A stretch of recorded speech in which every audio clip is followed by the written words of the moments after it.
भैया लोग नमस्कार। हम हैं राजेश्वर मधुकर। आज रउरी पान के बतावे आयल बानी अमरूद के फायदा के बारे में। अमरूद के तासीर ठंडा होला।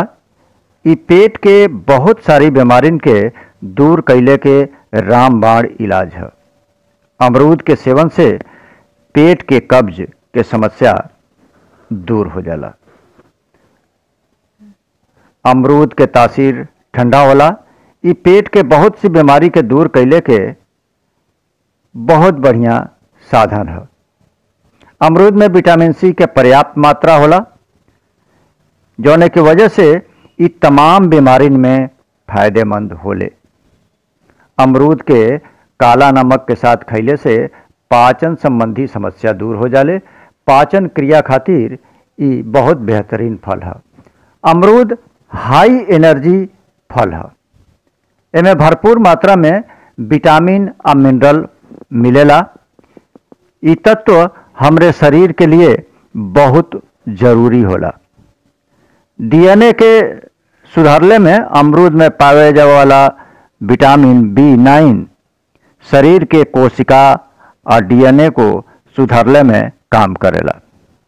अमरूद में मौजूद पोटेशियम और मैग्नीशियम दिल और मांसपेशियन के दुरुस्त कैले में बहुत काम करेला और ओकरी से संबंधित तमाम तरह के जन बीमारी होली वहू के सही करेला। अगर उरा अपने रोग प्रतिरोधक क्षमता के बढ़ावल चाहतानी तो अमरूद के सेवन बहुत जरूरी होला। अमरूद के नियमित सेवन से सर्दी जुकाम जैसन समस्या के भइले के खतरा कम हो जाला। अमरूद में पाए जाए वाला विटामिन ए और ई आँखी के बारे के समस्या खातिर तो रामबाण है। ई बाल और त्वचा के पोषण देला। अमरूद में मौजूद लाइकोपीन नामक फाइटो न्यूट्रिएंट्स शरीर के कैंसर और ट्यूमर के खतरा से बचौले में सहायक होला। अमरूद में बीटा कैरोटीन होला, जौन शरीर के त्वचा संबंधी बीमारी से बचावेला। अमरूद के नियमित सेवन कैले से कब्ज के समस्या में राहत मिलेले। फल के साथ ही अमरूद के पतई सेवन कैले से मुंह और छाला से संबंधित बीमारी में फायदा होला।